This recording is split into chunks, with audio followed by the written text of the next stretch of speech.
दोस्तों, दुनिया में एक तरफ इस्लाम धर्म में कन्वर्ट होने वाले लोगों की संख्या तेजी से बढ़ रही है, तो वहीं दूसरी तरफ मुस्लिम आबादी वाले देश इस्लाम को छोड़कर हिंदू धर्म अपना रहे हैं। कुछ दिन पहले आपने मीडिया की खबरों में देखा होगा कि कैसे दुनिया भर के देश इस्लाम के खिलाफ मोर्चा खोल रहे हैं और चीन और जापान भी उन देशों में ही शामिल है जो इस्लाम की कट्टरपंथी से परेशान है और उसे अपने देश से खत्म करना चाहता है। लेकिन मुस्लिम आबादी वाले देशों में अचानक हुए धर्म परिवर्तन ने सबका ध्यान अपनी तरफ खींच लिया है। जी हाँ दोस्तों, एक नहीं बल्कि 15,000 से ज्यादा मुसलमान इस मुस्लिम देश में हिंदू धर्म अपनाकर इस्लाम छोड़ चुके हैं। इतना ही नहीं, इस मुस्लिम देश की राजकुमारी ने भी इस्लाम को छोड़कर हिंदू धर्म को अपना लिया है। तो कौन सा है वो देश जिसकी राजकुमारी ने किया अपने आप को हिंदू धर्म में कन्वर्ट? जानने के लिए आज के इस वीडियो को पूरा जरूर देखें। नमस्कार दोस्तों, एक बार फिर से स्वागत है आपका हमारे चैनल अनोखी दुनिया में। वीडियो शुरू करने से पहले आपसे रिक्वेस्ट है कि जल्दी से चैनल को सब्सक्राइब कर लें और वीडियो को लाइक कर लें। दुनिया में इस्लाम और ईसाई दोनों ही धर्म ऐसे हैं जो अपने धर्म को छोड़कर दूसरे धर्म को आसानी से नहीं अपनाते और दूसरे धर्मों के लोगों को कन्वर्ट अपने धर्म में करते रहते हैं। खास तौर पर इस्लाम एक ऐसा धर्म है जो जोर जबरदस्ती और माइंड वॉश करके इस्लाम में दूसरे धर्मों के लोगों को कन्वर्ट करने में सबसे आगे है। आपको बता दें कि बड़े बड़े इस्लामिक स्कॉलर अपने भाषणों में इस्लाम धर्म को दुनिया का सबसे बड़ा धर्म बताते हैं और लोगों को उनके ही धर्म के खिलाफ भड़काते हैं। यही वजह है कि इस्लाम दुनिया में तेजी से बढ़ता हुआ धर्म है, लेकिन कई देश अब इस्लाम की नीतियों का दमन करने लगे हैं और मुसलमानों को अपने देश में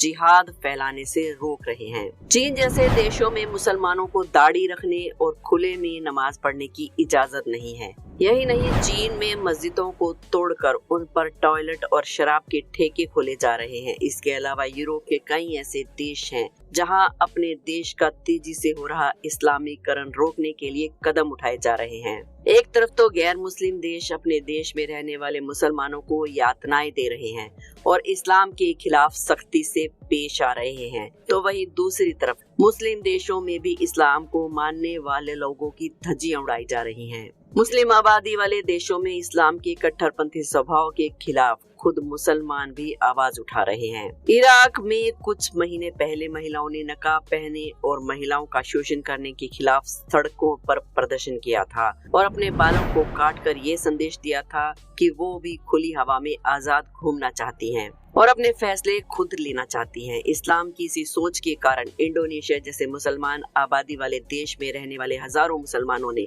इस्लाम धर्म को छोड़ दिया। दोस्तों, क्या है पूरा मामला, चलिए आपको बताते हैं। इंडोनेशिया एक ऐसा देश है जहां पूरी दुनिया में सबसे ज्यादा मुसलमान रहते हैं। इंडोनेशिया में रहने वाले मुसलमानों की संख्या की बात करें तो यहाँ 87 से 88% संख्या मुसलमानों की है। इसके अलावा सिर्फ 2% ही हिंदू इस देश में रहते हैं, लेकिन इसके बावजूद भी इस देश में हिंदू धर्म का प्रभाव काफी ज्यादा है। यहाँ रहने वाले लोग हिंदू धर्म में बहुत आस्था रखते हैं और अपनी संस्कृति को साथ लेकर चलते हैं। दोस्तों, आपको बता दें कि साल 2021 में इंडोनेशिया की राजकुमारी सुकुमावती ने इस्लाम धर्म को छोड़कर हिंदू धर्म अपना लिया था। देश की राजकुमारी ने जब अपना धर्म बदला तो इस बात की चर्चा पूरे देश में होने लगी और उनके समर्थक भी इस्लाम धर्म को छोड़कर हिंदू धर्म अपनाने लगे। आपको बता दें कि इसका असर ये हुआ कि इंडोनेशिया में हजारों की संख्या में लोग इस्लाम को छोड़कर हिंदू धर्म को अपनाने लगे। इंडोनेशिया में हिंदुओं की संख्या 2% से भी कम है। इंडोनेशिया के हजारों द्वीपों में से बाली इकलौता द्वीप है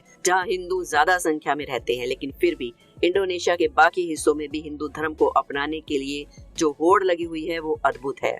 एक इस्लामी देश हिंदू धर्म की संस्कृति को मानता है और उसे अपनाता है। इंडोनेशिया में हिंदू धर्म को मानने वाले लोगों का मानना है कि इंडोनेशिया के मुसलमानों के पूर्वज सनातन हिंदू धर्म से ही ताल्लुक रखते थे। यही वजह है कि इंडोनेशिया में तेजी से हिंदू धर्म बढ़ रहा है। 70 के दशक में सबसे पहले सुलावेसी द्वीप के तुर्जा लोगों ने इस्लाम छोड़कर हिंदू धर्म को अपनाया था। उसके बाद धीरे धीरे आम लोगों ने भी इस्लाम को छोड़कर हिंदू धर्म अपनाना शुरू कर दिया था। इस्लाम की कट्टरपंथी सोच और उसके दबाव के चलते लोग तंग आकर इस्लाम को छोड़कर हिंदू धर्म अपनाने के लिए मजबूर हैं। इंडोनेशिया के जावा शहर में लाखों मुसलमानों के हिंदू धर्म अपनाने की कहानियां आज भी मौजूद हैं। और आपको बता दें कि उन्हीं में से एक सुदेवी थी और उनका जन्म और परवरिश एक मुस्लिम के रूप में ही हुई थी, लेकिन उन्होंने बाद में अपनी मर्जी से इस्लाम को छोड़कर हिंदू धर्म अपना लिया।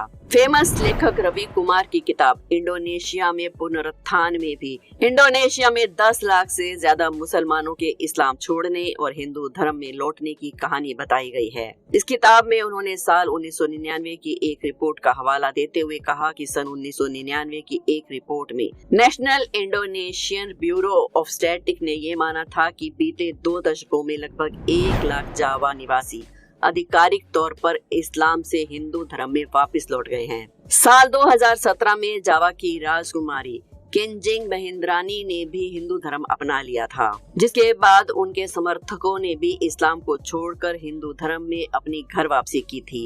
इंडोनेशिया के संस्थापकों में से एक सुकर्णो के परिवार के भी कुछ लोगों ने इस्लाम को छोड़कर हिंदू धर्म को अपनाया है और अपना पूरा जीवन हिंदू संस्कृति में बिताने का मन बना लिया है। राजकुमारी सुकमावती का इंडोनेशिया में काफी अच्छा नाम और चर्चा है और उनके इस्लाम छोड़ने के बाद ये बात पूरे देश में बहस का मुद्दा भी बनी थी। मगर राजकुमारी सुकमावती के समर्थकों ने अपनी राजकुमारी का साथ देते हुए इस्लाम को छोड़कर हिंदू धर्म अपनाने का फैसला कर लिया था। इंडोनेशिया में जो एक मुस्लिम बहुल आबादी वाला देश है, वहाँ इस देश से इस्लाम को छोड़कर मुसलमानों का हिंदू हो जाना एक सवाल खड़ा करता है कि आखिर क्यों एक धर्म अपने ही देश में इतना कमजोर पड़ रहा है। जब राजकुमारी सुकमावती ने इस्लाम छोड़कर हिंदू धर्म को अपनाया था तो भारतीय मीडिया में समदा पालीन की एक भविष्यवाणी को बहुत याद किया गया। कहा जाता है कि साल 1478 में मजापहित साम्राज्य के आखिरी शासक श्री विजय पंचम जब इस्लाम कबूल कर चुके थे, तब समदा पालीन ने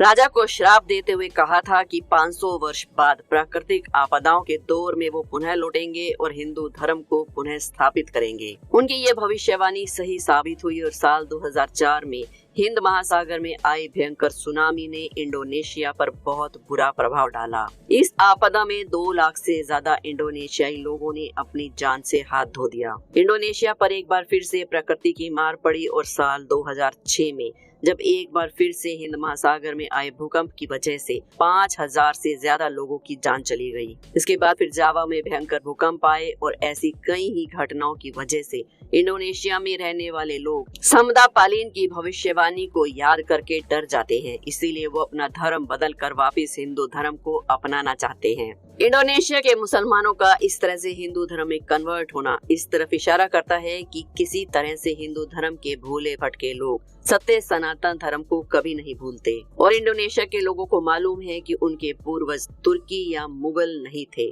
बल्कि वो सत्य सनातनी ही थे। इसलिए वो अपने घर वापिस आ रहे हैं और हिंदू धर्म को अपना रहे हैं।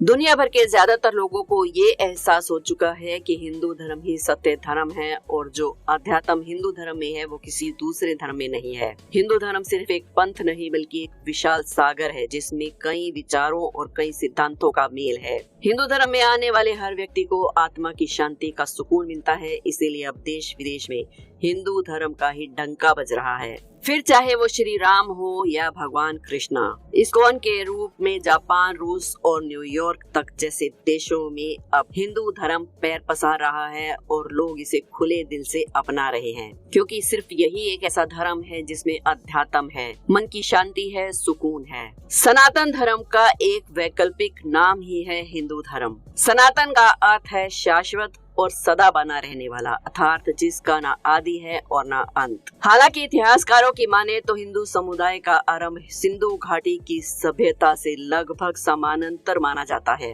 वहीं ग्रंथों के लिखित दस्तावेज इससे कहीं आगे की बात करते हैं, परंतु कोई भी तथ्य सत्यता पर आधारित नहीं माने जाते। इसके साथ ही अनेक साक्ष्य कभी कभी इतिहासकारों के भी पसीने छुड़ा देते हैं। उदाहरण के तौर पर 2019 में प्राप्त श्री राम की 6000 वर्ष प्राचीन मूर्ति ईरान में मिली। साथ ही कल्प विग्रह नामक शिव प्रतिमा जिसकी कार्बन डेटिंग आयु 28,450 वर्ष आंकी गई। ये सारे प्रमाण हिंदू समुदाय को कहीं अधिक प्राचीन बताते हैं। इसे वैदिक सनातन वर्णशारी में भी रखा गया है, जिसका अर्थ है कि इसकी उत्पत्ति मानव की उत्पत्ति से भी पहले की है। मत्स्य पुराण के अनुसार इस पृथ्वी पर जो प्रथम पुरुष थे वो मनु थे, और इसी शब्द से संस्कृत का शब्द बना मानव, जिसका अर्थ है मनुष्य। तो यहाँ साफ हो जाता है कि इस पृथ्वी पर जो सबसे पहला मनुष्य था, जिन्हें हम मनु नाम से जानते हैं, उन्हीं के साथ ही इस धरती पर सनातन धर्म की उत्पत्ति हुई। तो दोस्तों, उम्मीद करते हैं आज की वीडियो में बहुत कुछ जानने को मिला होगा। अगर वीडियो पसंद आई हो तो एक लाइक जरूर करें और चैनल को सब्सक्राइब करना बिल्कुल ना भूलें। कमेंट्स में जय श्री राम जरूर लिखें।